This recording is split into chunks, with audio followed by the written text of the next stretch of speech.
नमस्कार दोस्तों, आपका एक बार फिर से स्वागत है आपके अपने YouTube channel learn from home में। बिहार पुलिस के लिए हमने एक श्रृंखला चलाई थी जिसका प्रैक्टिस सेट 1 से लेकर के 6 तक ऑलरेडी मैंने कंप्लीट करा दिया है। अगर आप चैनल पर नए हैं तो प्लेलिस्ट से जाकर उन क्लास को आप देख सकते हैं। बाकी आज हम प्रैक्टिस सेट 7 को कंप्लीट करने वाले हैं पूरे डिटेल्स के साथ। तो अपने नोटबुक और पेन को साथ में रखेंगे ताकि जो भी मैं डिटेल्स क्वेश्चन के आंसर के अलावा बताता चलूँ, आप उसको नोट कर लेंगे और यह आपकी तैयारी में काफ़ी सहायक सिद्ध होगा। तो चलिए इसको स्टार्ट करते हैं, लेकिन स्टार्ट करने से पहले आपसे रिक्वेस्ट है कि चैनल को वीडियो को लाइक कर लें और चैनल को सब्सक्राइब जरूर कर लें। चलिए स्टार्ट करते हैं। पहला प्रश्न है, किस निर्णय ने संविधान की मूल संरचना का सिद्धांत निर्धारित किया? तो केशवानंद भारती वाद ने मूल संरचना का सिद्धांत निर्धारित किया था। और केशवानंद भारती का जो मामला आया था दोस्तों, ये 1973 में आया था। तो ये भी आप ध्यान रखेंगे क्योंकि आपसे डायरेक्ट ही क्वेश्चन हो सकता है केशवानंद भारती मामला कब सामने आया था। तो आप इस तरह से इसका आंसर करेंगे। बात करें अगर भारतीय संविधान में संशोधन की, तो इसका प्रावधान जो है भाग 20 में दिया गया है और अनुच्छेद 368 के तहत जो है संविधान में संशोधन किया जाता है। तो इन बातों को भी आप ध्यान में रखेंगे। चलिए अगले प्रश्न पे चलते हैं। नेक्स्ट क्वेश्चन है हमारा, भारतीय संविधान का अनुच्छेद 21 इनमें से किस विकल्प से संबंधित है? तो भारतीय संविधान का अनुच्छेद 21 व्यक्तिगत स्वतंत्रता से संबंधित है। भारतीय संविधान का अनुच्छेद 21 जो है किसी भी व्यक्ति को जीवन और व्यक्तिगत स्वतंत्रता के अधिकार से उसे वंचित नहीं किया जा सकता है, ये बात बताता है। बात करें अगर अनुच्छेद 21 ए की, तो अनुच्छेद 21 ए भी काफी महत्वपूर्ण है आपके एग्जाम के लिए। 21 ए में दिया गया दोस्तों, 6 से 14 वर्ष के जो बच्चे होते हैं उनको अनिवार्य और निःशुल्क शिक्षा जो है वो फ्री में उपलब्ध कराया जाए।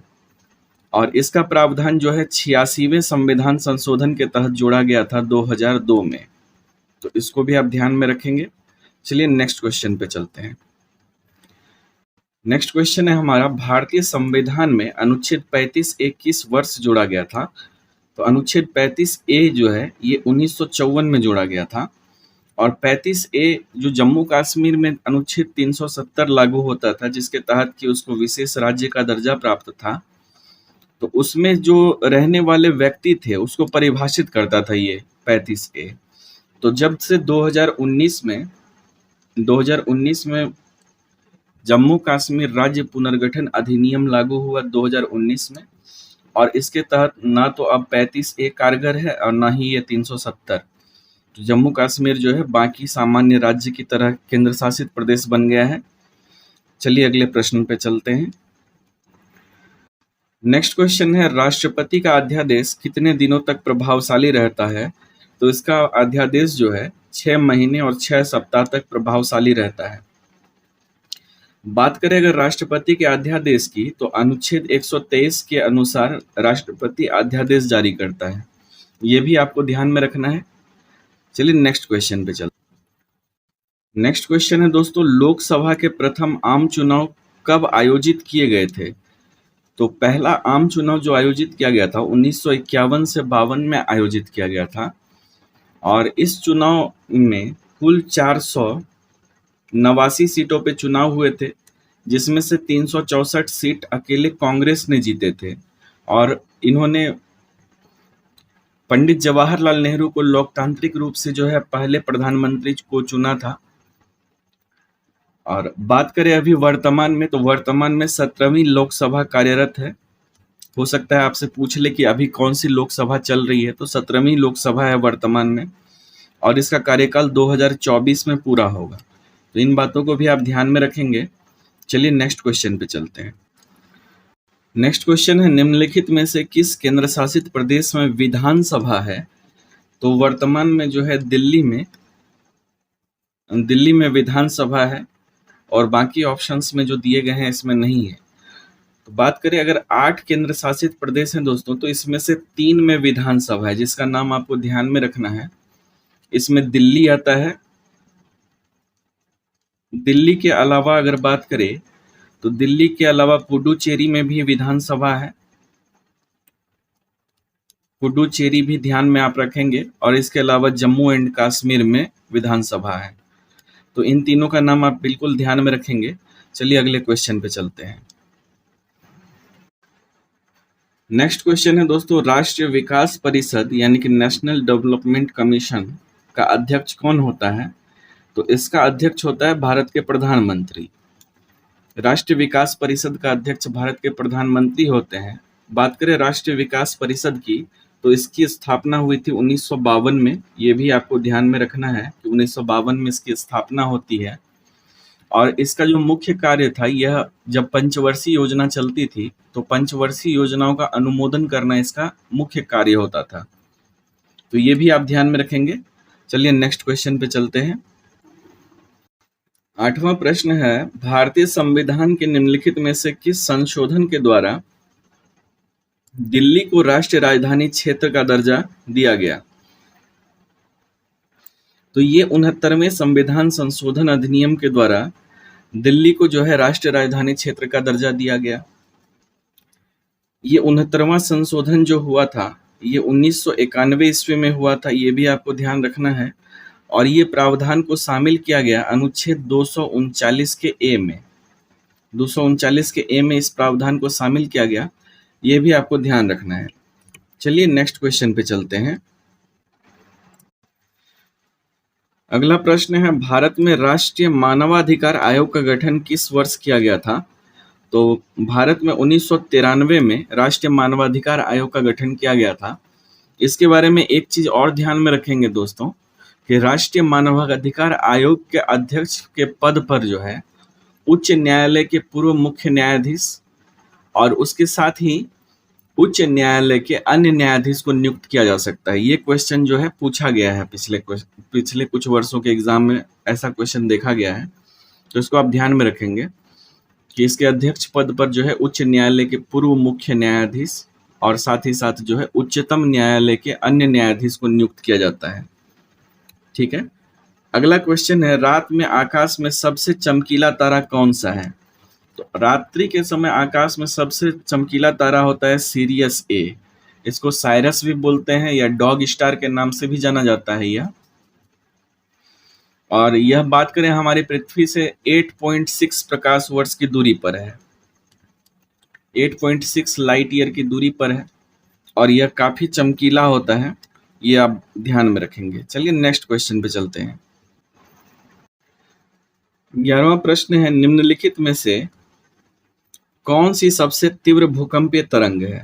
तो सबसे तेज भूकंपीय तरंग जो है प्राथमिक तरंग है। जब भूकंप आता है दोस्तों, तो इसमें 3 तरह की जो है मुख्यतः तरंगे उत्पन्न होती है, 1, 2 और 3। तो पहले प्रकार के तरंग को हम लोग या तो प्राथमिक या फिर पी तरंग कहते हैं। दूसरा होता है एस तरंग और तीसरा होता है एल तरंग। इसमें जो सबसे विनाशकारी होता है वो प्राथमिक तरंग होता है। प्राथमिक भूकंपीय तरंग का चाल सबसे ज्यादा होता है। यह 8 किलोमीटर प्रति सेकंड होता है इसका चाल। और ये तरंगे जो है ध्वनि की भांति अनुदैर्घ्य तरंग होती है। ये भी आपको ध्यान में रखना है। और जो उच्च घनत्व वाली चट्टान होती है उसमें इसकी गति 8 से लेकर के 14 किलोमीटर प्रति सेकंड तक होती है। और यह तरंग जो है ठोस, द्रव और गैस तीनों में यात्रा कर सकती है। तो इस बातों को आप ध्यान में रखेंगे, इन सभी बातों को। चलिए अगले क्वेश्चन पे चलते हैं। नेक्स्ट क्वेश्चन है दोस्तों, हिंद महासागर का सबसे गहरा गर्त कौन सा है? तो सबसे गहरा गर्त होता है सुंडा गर्त। ये जावा गर्त आप देख पा रहे हैं, ये जावा गर्त इसका राइट आंसर हो जाएगा। इसी को सुंडा गर्त के नाम से भी जाना जाता है। तो आप ये बात भी आप ध्यान में रखेंगे। चलिए अगले प्रश्न पे चलते हैं। नेक्स्ट क्वेश्चन है, हवाई द्वीप की राजधानी क्या है? तो हवाई द्वीप की राजधानी है होनोलुलु। और हवाई द्वीप संयुक्त राज्य अमेरिका का प्रशांत महासागर का जो एरिया है उसके मध्य में स्थित एक प्रांत है और यह पूरी तरह से द्वीप से बना हुआ है। इसकी राजधानी यही है, होनोलुलु। इसको आप ध्यान में रखेंगे। चलिए अगले प्रश्न पे चलते हैं। नेक्स्ट क्वेश्चन है, कर्क रेखा निम्नलिखित राज्यों में से किससे होकर नहीं गुजरती है? तो कर्क रेखा की अगर बात करें दोस्तों, तो ये अगर भारत का रफ डायग्राम देख लें अगर, तो यहाँ से स्टार्ट होती है, कुछ 8 राज्यों से कर्क रेखा गुजरती है। गुजरात, राजस्थान, मध्य प्रदेश, छत्तीसगढ़, झारखंड, पश्चिम बंगाल होते हुए त्रिपुरा और मिजोरम तक गुजरती है।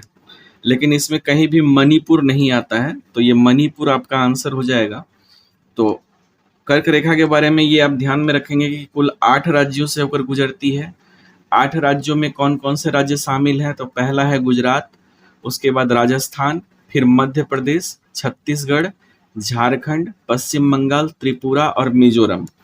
इन 8 राज्यों से होकर गुजरती है, जिसमें कि मणिपुर शामिल नहीं है, तो मणिपुर आपका राइट आंसर हो जाएगा। और इसको इसी क्रम से याद रखेंगे। एक ट्रिक भी है, मित्र पर गमछा झाड़। तो कभी कभार आपको ऐसा सजाने के लिए आ जाता है लेफ्ट टू राइट, यानी पश्चिम से पूरब की ओर सजाएं, तो आप क्रम से ही याद रखें, वो ज्यादा बेहतर रहेगा। चलिए अगले प्रश्न पे चलते हैं। नेक्स्ट क्वेश्चन है, निम्नलिखित में से कौन सा दर्रा पश्चिमी घाट के शिखर पर स्थित है और मुंबई को पुणे से जोड़ता है? तो ये भोर घाट दर्रा है दोस्तों, जो कि मुंबई को पुणे से जोड़ता है। भोर घाट दर्रा को आप ध्यान में रखें कि यह मुंबई और पुणे को जोड़ता है। अगले प्रश्न को देखते हैं। अगला प्रश्न है हमारा, ताप्ती नदी का उद्गम स्थल कहाँ है? तो ताप्ती नदी का उद्गम स्थल जो है सतपुड़ा श्रृंखला है। ताप्ती नदी मध्य प्रदेश के बैतूल जिले में मुल्ताई के निकट सतपुड़ा पहाड़ी से निकलती है और इसकी लंबाई जो है लगभग 724 किलोमीटर है। ये आप ध्यान में रखेंगे। ताप्ती नदी जो है मध्य प्रदेश, महाराष्ट्र, गुजरात, ये 3 राज्य से होते हुए अरब सागर में गिरती है। ये बात भी आप ध्यान में रखेंगे। चलिए नेक्स्ट क्वेश्चन पे चलते हैं। 17वां प्रश्न है, लेटेराइट मिट्टी डैश वाले क्षेत्र में विकसित होती है? तो लेटेराइट मिट्टी जो है उच्च तापमान और भारी वर्षा वाले क्षेत्र में विकसित होती है। इस मिट्टी में चूना, लोहा और एल्यूमिनियम अधिक मात्रा में होती है, इसलिए यह जो है चाय और कॉफी को कहवा भी बोला जाता है दोस्तों। चाय और कहवा के उत्पादन के लिए जो है काफी उपयोगी है। यह मिट्टी जो है कर्नाटक के अलावा केरल, महाराष्ट्र, उसके अलावा ओडिशा के कुछ क्षेत्रों में पाई जाती है, तो इसको भी आप ध्यान में रखेंगे। चलिए नेक्स्ट क्वेश्चन पे चलते हैं। 18वां प्रश्न है, झारखंड के इनमें से किस जिले में बॉक्साइट पाया जाता है? तो जो ऑप्शन में आपको दिख रहे हैं, लोहरदगा, गुमला और लतेहर, इन सभी में पाया जाता है। तो लोहरदगा को बॉक्साइट नगरी के रूप में जाना जाता है, ये बात आप ध्यान में रखेंगे। और बाकी इन तीनों ही जगह पाया जाता है झारखंड के बॉक्साइट। ठीक है, अगले प्रश्न पे चलते हैं। नेक्स्ट क्वेश्चन है, सिंधु घाटी सभ्यता की सबसे महत्वपूर्ण विशेषता क्या थी? तो सिंधु घाटी सभ्यता की दोस्तों सबसे महत्वपूर्ण विशेषता थी ईंट के बने हुए भवन। और यहाँ जो पाई गई थी ईंटें, वो इस अनुपात में थी 4:2:1, 4:2:1, इस अनुपात में थी। ईंट का जो है अनुपात आप ध्यान में रखेंगे। चलिए अगले प्रश्न पे चलते हैं। नेक्स्ट क्वेश्चन है, जैन धर्म और बौद्ध धर्म के उदय में भारत में ईसा पूर्व कितनी शताब्दी में धार्मिक अशांति देखी गई? तो राइट आंसर हो जाएगा आपका 6ठी शताब्दी में। तो इस काल में मगध साम्राज्य की स्थापना होती है, द्वितीय नगरीकरण घटित होता है तथा वैदिक धर्म की बढ़ती रूढ़िवादिता, कट्टरता और शूद्रों में असंतोष ने नई धर्मों को जन्म दिया, जिसमें से जैन धर्म और बौद्ध धर्म प्रमुख थे। तो 6ठी शताब्दी में ही ये अशांति देखी गई थी। चलिए अगले प्रश्न पे चलते हैं। नेक्स्ट क्वेश्चन है दोस्तों, गुप्त साम्राज्य के निम्नलिखित राजाओं में से कौन एक अच्छा वीणा वादक भी था? तो वीणा वादक जो था गुप्त साम्राज्य का, वो था समुद्रगुप्त। ऐसा अनुमान उसके सिक्कों पर उसे वीणा वादन करते हुए दिखाए जाने से लगाया गया है कि समुद्रगुप्त एक अच्छा वीणा वादक था। अगर बात करें समुद्रगुप्त की, तो यह चंद्रगुप्त प्रथम का उत्तराधिकारी था। समुद्रगुप्त को गुप्त वंश का महानतम शासक और एक अच्छा वीणा वादक के रूप में भी जाना जाता है। इसने आर्यावर्त के 9 शासकों और दक्षिणावर्त के 12 शासकों को पराजित किया था। इन्हीं विजयों के कारण इसे भारत का नेपोलियन भी कहा जाता है, और इनको भारत का नेपोलियन कहने वाले थे Vincent Arthur Smith, VS Smith, ये भी आप ध्यान में रखेंगे। और समुद्रगुप्त जो था वो मुख्यतः वैष्णव धर्म का उपासक था, और इसे संगीत प्रेमी भी कहा जाता है। तो इन बातों को आप ध्यान में रखेंगे। चलिए अगले प्रश्न पे चलते हैं। नेक्स्ट क्वेश्चन है दोस्तों, भीमबेटका की गुफाएं कितने साल पुरानी मानी जाती है? तो भीमबेटका की गुफाएं 30,000 साल पुरानी मानी जाती है। अगर बात करें इसमें उकेरे गए चित्र की कि वो चित्र कितने साल पुरानी है, तो वो 12,000 साल पुरानी मानी जाती है। तो अगर गुफा पूछ लिया जाए तो गुफा 30,000 साल पुरानी है, गुफा में उकेरे गए चित्र 12,000 साल पुराने हैं। इन बातों को आप ध्यान में रखेंगे। और ये जो है मध्य प्रदेश के भोपाल में है। भीमबेटका की गुफाएं अगर पूछ ली जाए तो एमपी मध्य प्रदेश के भोपाल में स्थित है, इसकी राजधानी है। ठीक है। और इसकी खोज जो की थी ये वाकणकर नाम के एक पुरातत्वविद थे, वाकणकर। इनका नाम भी आप ध्यान में रखेंगे। डॉक्टर वीएस वाकणकर ने 1958 में इसकी खोज की थी। तो ये तमाम बातें आप ध्यान में रखेंगे, आपका एक भी प्रश्न मिस नहीं होगा। चलिए अगले प्रश्न पे चलते हैं। नेक्स्ट क्वेश्चन है दोस्तों, दिल्ली सल्तनत की पहली महिला शासिका रजिया सुल्तान किस राजवंश से संबंधित थी? तो ये दास राजवंश से संबंधित थी। दास राजवंश को ही गुलाम या मामलुक वंश भी कहा जाता है, और यह इल्तुतमिश की बेटी थी। बात करें दास वंश के स्थापना की तो 1206 में कुतुबुद्दीन ऐबक इस वंश के संस्थापक थे। और अगले प्रश्न पे चलते हैं। नेक्स्ट क्वेश्चन है दोस्तों, अकबर के विचार 16 एक कुल का आशय क्या था? तो इसका आशय था सार्वभौमिक शांति। और सूफी संत ख्वाजा मोइनुद्दीन चिश्ती ने 16 एक कुल का सिद्धांत दिया था। तो इनका नाम आप ध्यान में रखेंगे, उनका नाम था ख्वाजा मोइनुद्दीन चिश्ती। ठीक है। चलिए नेक्स्ट क्वेश्चन पे चलते हैं। 25वां प्रश्न है, हवा महल डैश में स्थित एक महल है। तो हवा महल जो था वो जयपुर में स्थित है। हवा महल जयपुर पड़ता है राजस्थान में, और इसका निर्माण 1799 ईस्वी में महाराजा सवाई प्रताप सिंह ने करवाया था। 1799 में महाराजा सवाई प्रताप सिंह ने इस महल को बनवाया था। नेक्स्ट क्वेश्चन पे चलेंगे। नेक्स्ट क्वेश्चन है, निम्नलिखित मस्जिदों में से किसका निर्माण मुगल सम्राट शाहजहां द्वारा कराया गया था? तो ऑप्शन ए, जामा मस्जिद दिल्ली का निर्माण जो है शाहजहां के द्वारा 1656 ईस्वी में कराया गया था, शाहजहां के द्वारा। ठीक है। और यह मस्जिद जो बना हुआ है ये लाल बलुआ पत्थर और सफेद संगमरमर से बना हुआ है दोस्तों। अगर इस विषय में आपसे प्रश्न होते हैं तो इस डिटेल्स को जानना जरूरी है। चलिए अगले प्रश्न पे चलते हैं।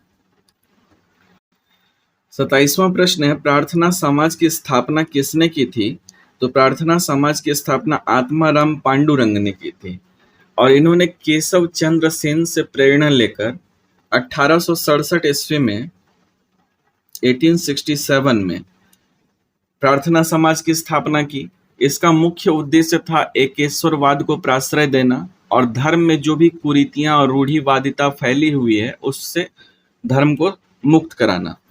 तो इन बातों को आप ध्यान में रखेंगे। चलिए अगले प्रश्न पे चलते हैं। नेक्स्ट क्वेश्चन है दोस्तों, अरुणा आसफ अली को कहां भारतीय राष्ट्रीय कांग्रेस का ध्वज फहराने के लिए याद किया जाता है? तो इन्होंने ध्वज फहराया था भारत छोड़ो आंदोलन के दौरान। तो इसका आंसर आप ध्यान में रखिएगा। चलिए अगले प्रश्न पे चलते हैं। नेक्स्ट क्वेश्चन है, भारत छोड़ो आंदोलन इनमें से किस वर्ष शुरू हुआ था?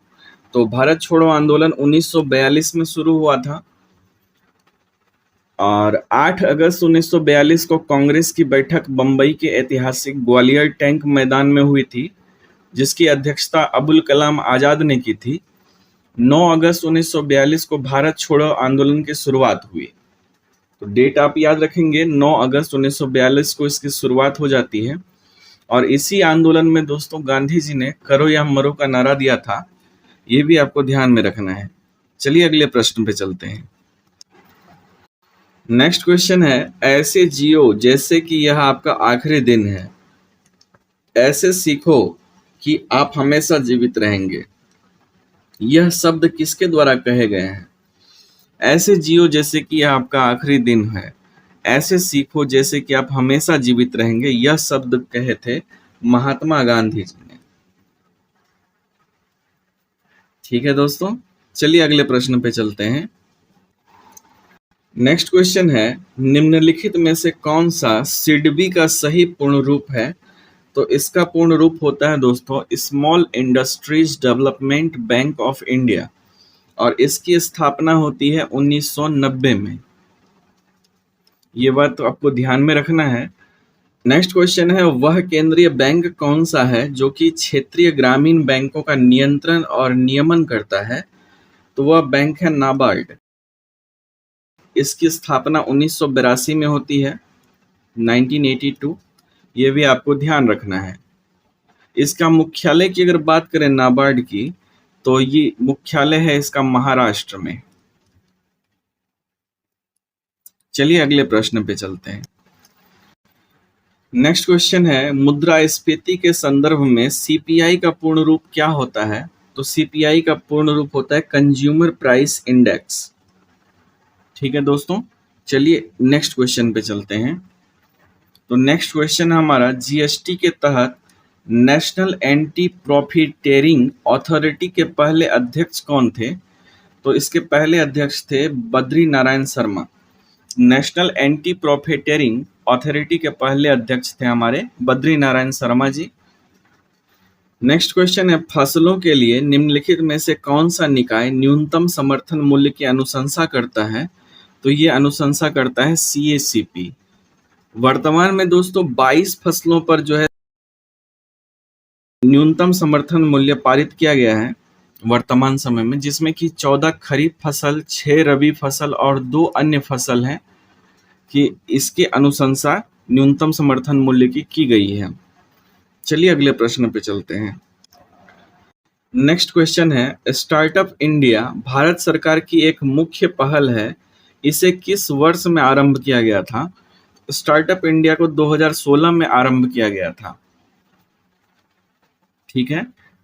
नेक्स्ट क्वेश्चन है, केंद्रीय ग्रामीण स्वच्छता कार्यक्रम किस वर्ष शुरू किया गया था? तो केंद्रीय ग्रामीण सुरक्षा कार्यक्रम जो शुरू किया गया था 1986 में किया गया था। नेक्स्ट क्वेश्चन है, उगादी उत्सव भारत के किस राज्य में मनाया जाता है? तो उगादी उत्सव जो है दोस्तों ये आंध्र प्रदेश में मनाया जाता है। ऐसी मान्यता है कि ब्रह्मा जी ने इस दिन जो है सृष्टि की रचना शुरू की थी। इसी उपलक्ष्य में जो है उगादी फेस्टिवल को सेलिब्रेट किया जाता है आंध्र प्रदेश में। नेक्स्ट क्वेश्चन पे चलेंगे। नेक्स्ट क्वेश्चन है, तंजौर चित्रकला शैली का उद्भव किस राजवंश के शासनकाल में हुआ था? तो ये हुआ था चोल राजवंश के समय में। तंजौर चित्रकला शैली का उद्भव चोल कला में हुआ था, चोल के काल में। नेक्स्ट क्वेश्चन है, इंडियन फिलोसफी पुस्तक के लेखक कौन है? तो इंडियन फिलोसफी के लेखक है डॉक्टर एस राधाकृष्णन। ठीक है दोस्तों, अब बाकी अगर राइटर्स की अगर बात करें हम लोग, बाकी राइटर्स में से शिव खेरा है। शिव खेरा की पुस्तक का नाम है freedom is not free you can win और लिविंग विद ऑनर। ये सब किताबें शिव खेरा की है। बात करें अगर स्वामी विवेकानंद की, तो स्वामी विवेकानंद की पुस्तक का नाम है कर्म योग, ज्ञान Yoga, Bhakti Yoga, the East and the West. इतनी सारी पुस्तकें जो है आप इसके बारे में भी ध्यान में रखेंगे स्वामी विवेकानंद के बारे में। और सरोजिनी नायडू की अगर पुस्तक की बात करें दोस्तों, तो स्वर्णिम दहलीज, the bird of time, in the bazaars of Hyderabad, ये पुस्तकें जो है सरोजिनी नायडू की है। तो प्रश्न में जो दिया गया है इंडियन फिलॉसफी, इसके राइटर हैं डॉक्टर एस राधाकृष्णन। ये बात आप ध्यान में रखेंगे और बाकी बातों को भी ध्यान में रखेंगे। चलिए अगले प्रश्न पे चलते हैं। अगला प्रश्न है हमारा, कह रहा है भारतीय राष्ट्रीय सेना दिवस कब मनाया जाता है? तो भारतीय राष्ट्रीय सेना दिवस 15 जनवरी को मनाया जाता है। दिवस से रिलेटेड एक ना एक क्वेश्चन आपको मिल ही जाते हैं डेली, तो इसको भी आप ध्यान में रखेंगे। और ये 15 जनवरी को जो है भारतीय राष्ट्रीय थल सेना दिवस मनाया जाता है। वायुसेना की अगर बात करें तो वायुसेना दिवस 8 अक्टूबर को मनाया जाता है। ठीक है दोस्तों। और नौसेना की बात करें तो नौसेना दिवस 4 दिसंबर को मनाया जाता है। तो इन तीनों दिवस को आप एकदम ध्यान में रखेंगे, क्योंकि ये हो गया थल सेना का, ये हो गया वायु सेना का, और ये हो गया जल सेना का। चलिए अगले प्रश्न पे चलते हैं। नेक्स्ट क्वेश्चन है, भारत रत्न का प्रावधान कब पेश किया गया था? तो भारत रत्न का प्रावधान जो है 1954 में पेश किया गया था। इसकी शुरुआत जो है तत्कालीन राष्ट्रपति डॉक्टर राजेंद्र प्रसाद ने की थी, और पहला भारत रत्न जो है 3 व्यक्तियों को दिया गया था, जिसमें चक्रवर्ती राजगोपालाचारी, सीवी रमन और सर्वपल्ली राधाकृष्णन थे। और शुरुआत में दोस्तों ये सिर्फ जीवित व्यक्तियों को ही दिया जाता था, लेकिन 1955 से जो है ये मरणोपरांत भी दिया जाने लगा। ये बातें भी आप ध्यान में रखेंगे। चलिए अगले प्रश्न पे चलते हैं। क्वेश्चन है, जेनेवा में अंतर्राष्ट्रीय मानवाधिकार आयोग की स्थापना कब की गई? तो ये स्थापना की गई थी 24 दिसंबर 2003 को। तो ये बात आप ध्यान में रखेंगे। चलिए अगले प्रश्न पे चलते हैं। नेक्स्ट क्वेश्चन हमारा, सार्क का विस्तृत रूप क्या है? तो सार्क का विस्तृत रूप जो है दोस्तों ये है south Asian association for regional cooperation. तो सार्क की स्थापना की अगर बात करें तो 1985 में होती है ढाका में। 1985 ढाका बांग्लादेश में है, और इसके संस्थापक सदस्यों में बांग्लादेश, भूटान, भारत, मालदीव, नेपाल, पाकिस्तान और श्रीलंका है। तो ये जो है कुल इन्होंने इन देशों ने मिलकर इसकी स्थापना की थी, और इसके मुख्यालय जो है नेपाल के काठमांडू में है। ये भी आप ध्यान में रखेंगे। वर्तमान में इसके सदस्य देश जो हैं ये मालदीव, बांग्लादेश, भूटान, श्रीलंका, पाकिस्तान, भारत, नेपाल और अफगानिस्तान है। तो कितने हो गए? 1 2 3 4 5 6 7 8, कुल 8 देश इसके वर्तमान में सदस्य हैं। मालदीव, बांग्लादेश, भूटान, श्रीलंका, पाकिस्तान, भारत, नेपाल और अफगानिस्तान। तो इनका भी नाम आप ध्यान में रखेंगे। चलिए अगले क्वेश्चन पे चलते हैं। नेक्स्ट क्वेश्चन है, चंद्रमा के लिए भारत के दूसरे मिशन जो है किस नाम से जाना जाता है? तो ये जाना जाता है चंद्रयान 2 के नाम से। और चंद्रयान 2 को कब लॉन्च किया गया था दोस्तों? तो ये लॉन्च किया गया था 22 जुलाई 2019 को। चंद्रयान 2 22 जुलाई 2019 को लॉन्च किया गया था। चंद्रयान 1 की अगर बात करें तो चंद्रयान 1 को 2008 में लॉन्च किया गया था 22 अक्टूबर को। अभी तो खैर चंद्रयान 3 लॉन्च किया जा चुका है और पहुंच भी चुका है सफलतापूर्वक। चलिए नेक्स्ट क्वेश्चन पे चलते हैं। पोखरण परमाणु परीक्षण 2 का कोड नाम क्या था? तो परीक्षण परमाणु जो हुआ था परीक्षण 2 पोखरण का, ये इसका नाम रखा गया था ऑपरेशन शक्ति। तो 1998 में राजस्थान के पोखरण में होता है। 1998 में राजस्थान के पोखरण में परमाणु परीक्षण किया गया। पोखरण परमाणु परीक्षण का नाम जो है ऑपरेशन शक्ति रखा गया था दोस्तों। और 11 मई 1998 को किए गए परमाणु परीक्षण के उपलक्ष्य में 11 मई को राष्ट्रीय प्रौद्योगिकी दिवस भी मनाया जाता है। ये भी आप ध्यान में रखेंगे। 11 मई को राष्ट्रीय प्रौद्योगिकी दिवस मनाया जाता है। ठीक है। और पोखरण 1 का जो परीक्षण हुआ था उसका कोड नेम था स्माइलिंग बुद्धा, जो कि 1974 में हुआ था। ये भी आप ध्यान में रखेंगे। चलिए अगले प्रश्न पे चलते हैं। 47वां प्रश्न है, किस शहर में भारत का पहला डाकघर एटीएम खोला गया? तो ये चेन्नई में खोला गया था और 2014 में खोला गया था। ये भी आपको ध्यान में रखना है। भारत का पहला डाकघर एटीएम 25 जनवरी 2014 को चेन्नई में खोला गया था, और दिसंबर 2013 में 1000 डाकघर एटीएम का प्रस्ताव दिया गया था, जो कि जून 2014 तक पूरा होना था। तो 2014 में ही चेन्नई में सबसे पहला डाकघर एटीएम खोला गया था।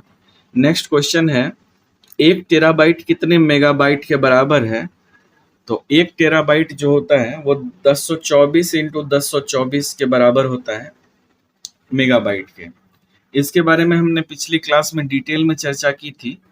तो अगले प्रश्न पे चलेंगे हम लोग। नेक्स्ट क्वेश्चन है, निम्नलिखित में से कौन सी एक मार्कअप भाषा है?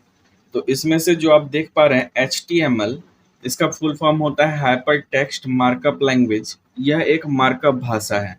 इसका उपयोग जो है वेब पेज और वेब आधारित ऐप बनाने में जो है इसका इस्तेमाल किया जाता है। अगला क्वेश्चन है, माइक्रोसॉफ्ट वर्ड में एंड की का उपयोग करने से प्रोसेसर कर्सर को डैश के अंत में ले जाता है। तो इसका राइट आंसर हो जाएगा लाइन के अंत में ले जाता है। माइक्रोसॉफ्ट वर्ड में एंड की का उपयोग करने से प्रोसेसर कर्सर को कहाँ ले जाता है? तो लाइन के अंत में लेके जाता है। चलिए अगले प्रश्न पे चलते हैं। नेक्स्ट क्वेश्चन है दोस्तों, पदार्थ की मात्रा के आधार पर SI इकाई किसके द्वारा दर्शाई जाती है? पदार्थ की मात्रा को हम लोग मापते हैं मोल में। ये ई नहीं होगा, इसमें सिर्फ MOL होगा। तो मोल में मापा जाता है। नेक्स्ट क्वेश्चन है, निम्नलिखित में से किस उपकरण का उपयोग दूध के सापेक्ष घनत्व को मापकर दूध की शुद्धता की जांच करने के लिए किया जाता है? तो इसमें से जो लैक्टोमीटर आप देख पा रहे हैं, लैक्टोमीटर दूध की शुद्धता को मापने वाला एक वैज्ञानिक यंत्र है। इसका आविष्कार वैज्ञानिक डिकास के द्वारा किया गया था। इसको भी आप ध्यान में रखेंगे। और यह कांच का बना हुआ छोटा सा यंत्र होता है जो दूध का घनत्व को मापकर दूध की शुद्धता या अशुद्धता का निर्धारण करता है। और लैक्टोमीटर जो होता है दोस्तों, वो आर्किमिडीज के सिद्धांत पर कार्य करता है। हो सकता है आपसे पूछ लिया जाए परीक्षा में कि लैक्टोमीटर किस वैज्ञानिक के सिद्धांत पर कार्य करता है। तो इसका राइट आंसर होगा आर्किमिडीज के सिद्धांत पर यह कार्य करता है। इस बात को भी आप ध्यान में रखेंगे। चलिए अगले प्रश्न पे चलते हैं। नेक्स्ट क्वेश्चन है, निम्नलिखित में से कौन गुरुत्वीय स्थितिज ऊर्जा का उदाहरण है? तो इसमें से जो आप देख पा रहे हैं, बांध के पीछे स्थित पानी, यह गुरुत्वीय स्थितिज ऊर्जा का उदाहरण है। गुरुत्वीय स्थितिज ऊर्जा वह ऊर्जा होती है जो किसी वस्तु के पास गुरुत्वाकर्षण क्षेत्र में उसकी विशेष स्थिति के कारण होती है। तो ये अप्लाई हो रहा है आपका ऑप्शन डी पे। बांध के पीछे स्थित पानी जो है इसके पास स्थिति के कारण और ये ऊर्जा संचित होती है। ठीक है, अगले प्रश्न पे चलते हैं। नेक्स्ट क्वेश्चन है, लाल, नीला और हरे रंग के प्रकाश को समान मात्रा में मिलाने पर किस रंग का प्रकाश बनता है? तो अगर आप लाल, नीला और हरे रंग के प्रकाश को समान मात्रा में मिलाएंगे तो सफेद रंग बनेगा। तो इसमें होता क्या है दोस्तों कि जैसे हमारा टेलीविजन है, इसमें भी लाल, हरा और नीले रंग को प्रयोग करके ही टेलीविजन में अनेक सारे रंग बनाए जाते हैं। तो मूलतः लाल, नीले और हरे रंग को प्राथमिक रंग कहा जाता है। जो 7 रंगों में से ये प्राथमिक रंग है, क्योंकि इन्हीं को अलग अलग अनुपात में मिलाने पर हमें सभी रंग प्राप्त होते हैं। ठीक है, ये बात भी आपको ध्यान में रखना है कि इसको प्राथमिक रंग कहा जाता है। चलिए नेक्स्ट क्वेश्चन पे चलते हैं। नेक्स्ट क्वेश्चन है, निम्न में से कौन सा तत्व एक उपधातु है? तो उपधातु वैसे तत्वों को उपधातु कहा जाता है जिनमें धातु और अधातु दोनों के गुण पाए जाते हैं। तो इस ऑप्शन में सिलिकॉन को जो आप देख पा रहे हैं, इसमें धातु और अधातु दोनों का गुण होता है, अतः यह एक उपधातु है, मेटेलॉइड्स है। ठीक है, अगले क्वेश्चन को देखते हैं। नाभिकीय ऊर्जा के उत्पादन के लिए महत्वपूर्ण खनिजों में से एक कौन सा है? तो नाभिकीय ऊर्जा के उत्पादन के लिए यूरेनियम का यूज किया जाता है। और यूरेनियम का परमाणु क्रमांक जो होता है दोस्तों, वो 92 होता है। ये भी आप ध्यान में रखेंगे। इसे नाभिकीय रिएक्टरों में ईंधन के रूप में उपयोग किया जाता है।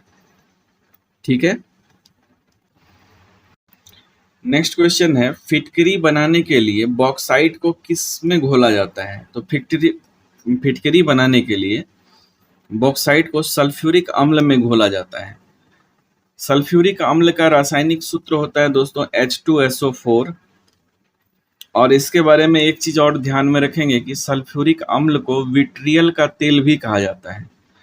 यह रंगहीन और गंधहीन पदार्थ होता है और पानी में घुलनशील होता है। पानी में घुलने पर यह गर्मी छोड़ता है। इसका उपयोग बहुत सारे रासायनिक क्रियाओं में किया जाता है। व्यापक रूप से इसका उपयोग जो है उर्वरकों के निर्माण में भी होता है। अगले प्रश्न पे चलते हैं। नेक्स्ट क्वेश्चन है दोस्तों कि फास्फोरस को पानी में रखा जाता है क्योंकि, तो फास्फोरस को जल में हम लोग रखते हैं क्योंकि उसका ज्वलन तापमान बहुत कम होता है। ठीक है। फास्फोरस एक रासायनिक तत्व है। यह एक अति क्रियाशील तत्व है, इस कारण यह मुक्त अवस्था में नहीं पाया जाता है। फास्फोरस को पानी में इसलिए रखा जाता है क्योंकि इसका ज्वलन तापमान बहुत कम है। फास्फोरस का ज्वलन तापमान 30 से 35 डिग्री सेल्सियस है, यानी हवा के संपर्क में आते ही यह जलने लगता है। इससे कारण इसको पानी में रखा जाता है। ठीक है।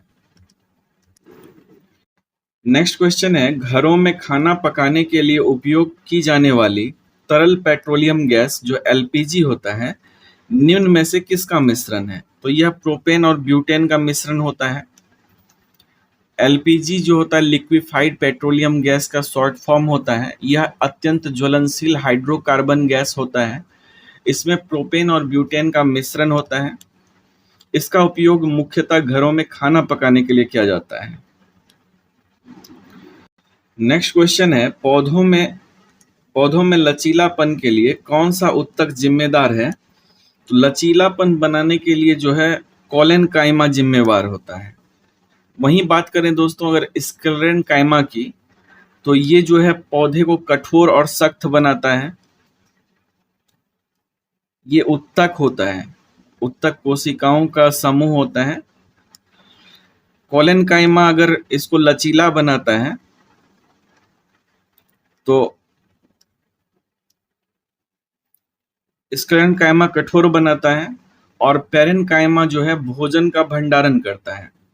पेरेनकाइमा की अगर बात करें तो ये भोजन का भंडारण करता है। इसके बारे में भोजन का भंडारण करता है, ये भी आप ध्यान में रखेंगे। चलिए अगले प्रश्न पे चलते हैं।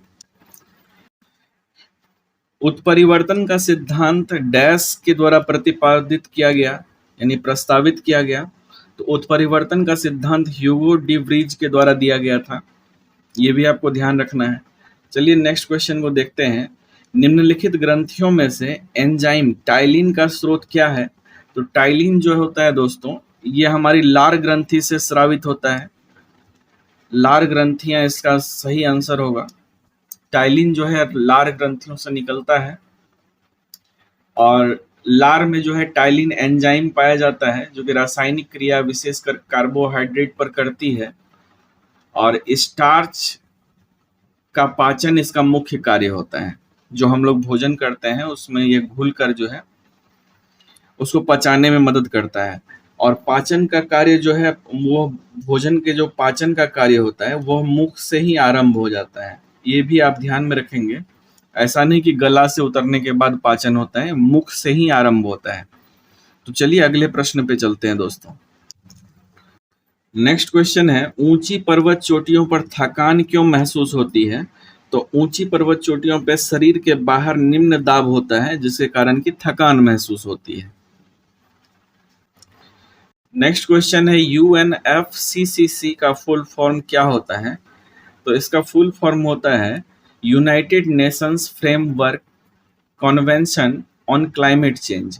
तो जलवायु परिवर्तन पे निगरानी रखता है ये। इसके बारे में ये बात आप ध्यान में रखेंगे और इसका फुल फॉर्म होता है United Nations framework convention on climate change. ये भी आप याद कर लीजिए। चलिए अगले प्रश्न पे चलते हैं।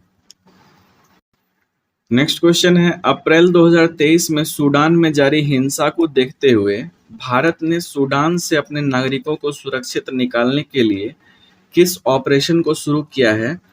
तो सूडान से भारतीय नागरिकों को निकालने के लिए ऑपरेशन कावेरी शुरू किया गया है। ये आपको ध्यान में रखना है दोस्तों।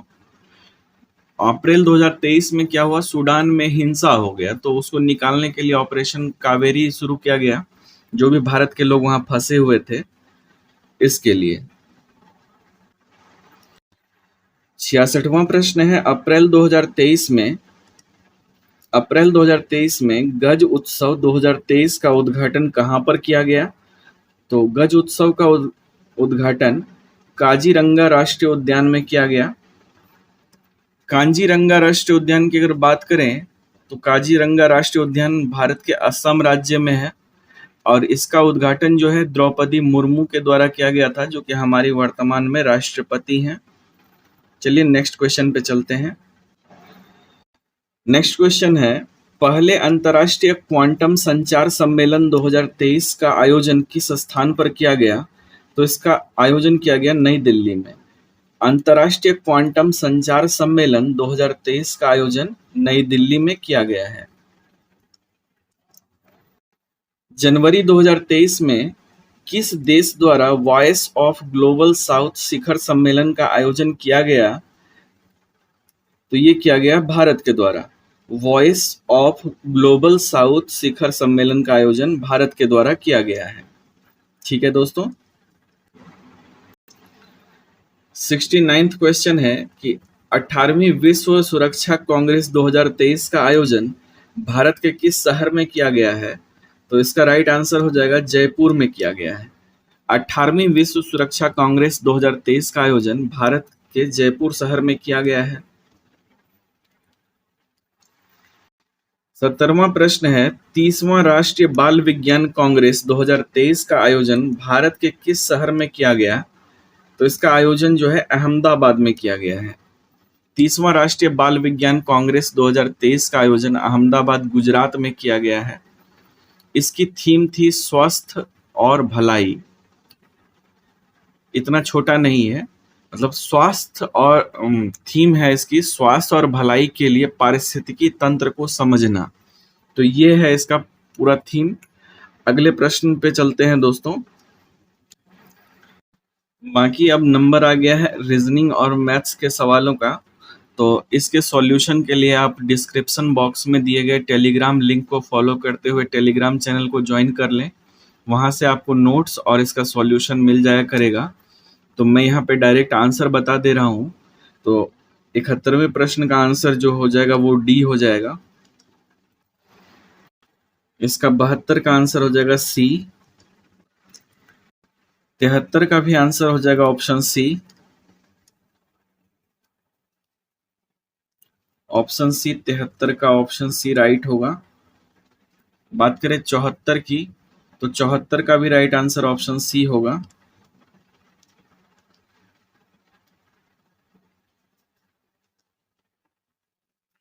पचहत्तर का आंसर होगा ऑप्शन सी।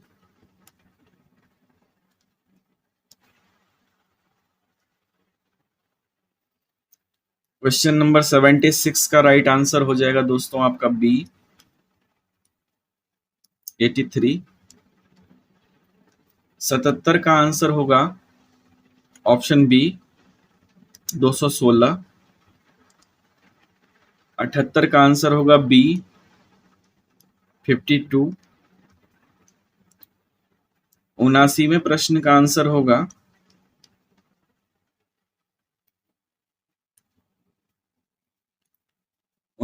प्रश्न का आंसर हो जाएगा दोस्तों सी 80।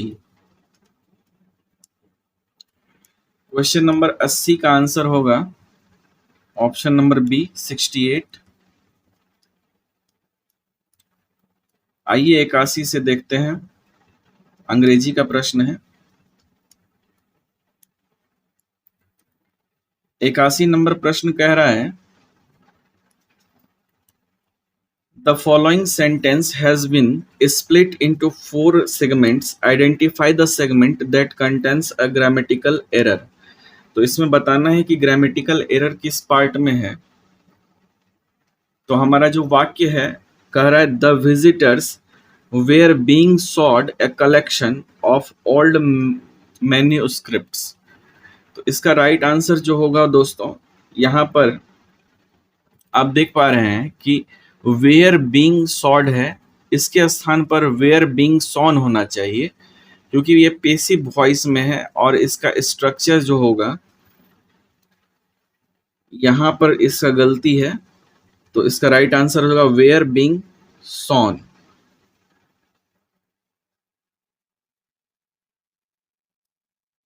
वेयर बीइंग सॉड ये वाला गलत है, और इसको सुधार कर हम कुछ इस तरह से लिख सकते हैं, वेयर बीइंग सॉन।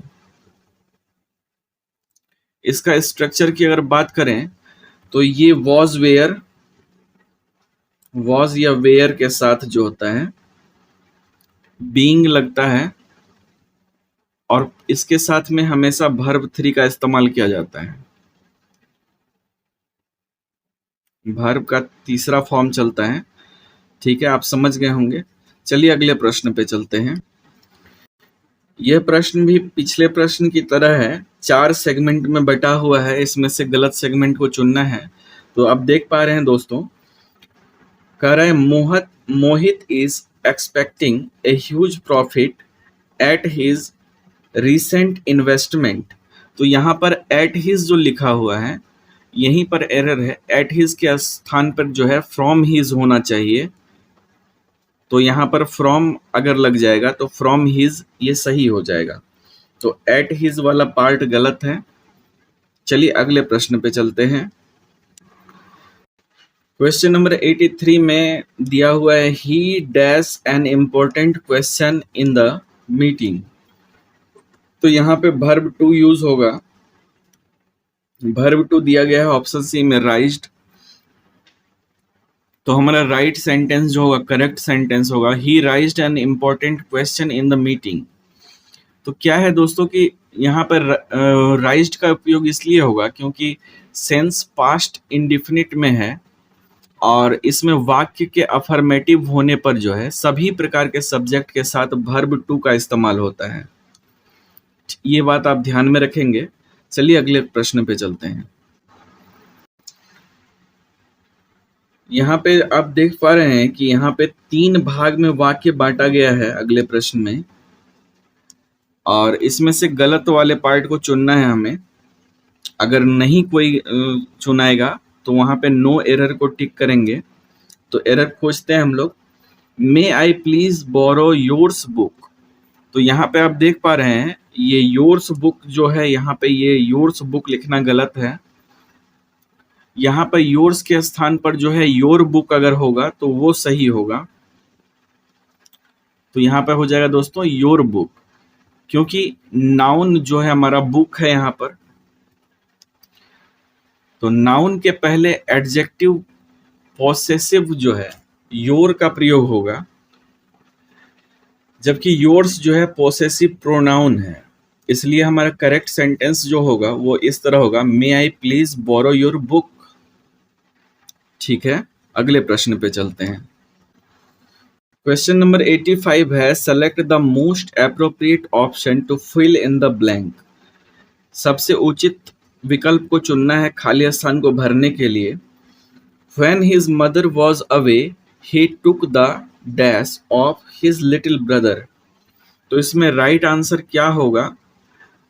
ये होगा चार्ज। ठीक है, चार्ज मतलब होता है जिम्मेदारी। तो वाक्य के भाव के हिसाब से क्या होगा कि चार्ज हो जाएगा। बाकी ऑप्शंस की अगर बात करें तो मैनेजमेंट का अर्थ होता है प्रबंधन, पावर का अर्थ होता है शक्ति, और ड्यूटी का अर्थ होता है कर्तव्य। तो हमारा वाक्य कुछ इस तरह से होगा, When his mother was away, he took the charge of his little brother। जब उसकी माँ जो है दूर थी, कहीं बाहर थी, तो उसने अपने भाई की जिम्मेदारी ली, छोटे भाई की जिम्मेदारी। ठीक है दोस्तों, चलिए अगले प्रश्न पे चलते हैं। नेक्स्ट क्वेश्चन है select the option that can be used as one word substitution for the given group of words. तो अनेक शब्दों के बदले एक शब्द का चयन करना है।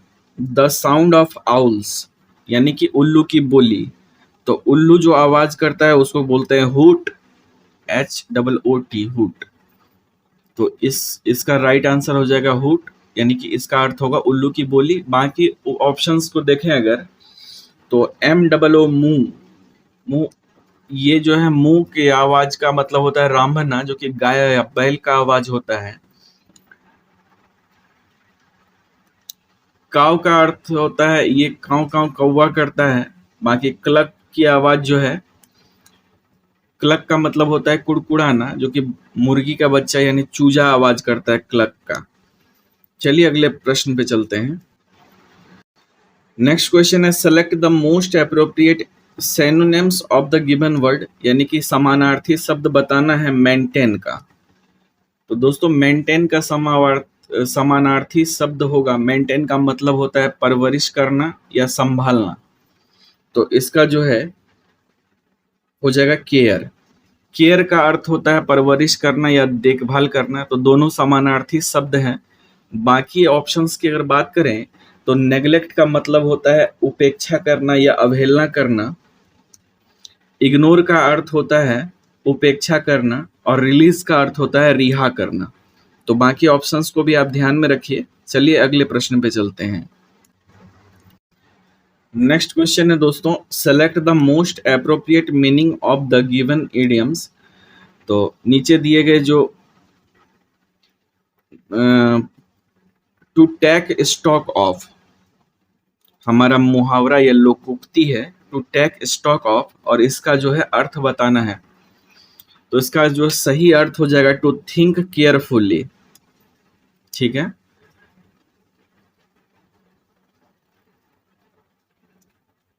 टू टेक स्टॉक ऑफ का मतलब होता है परखना,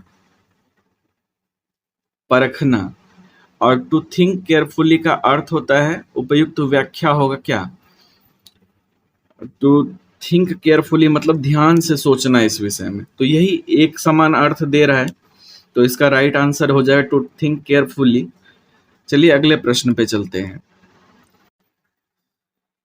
नेक्स्ट क्वेश्चन है दोस्तों select the option that will improve the underline part of the given sentence in case no improvement is needed, select no improvement required.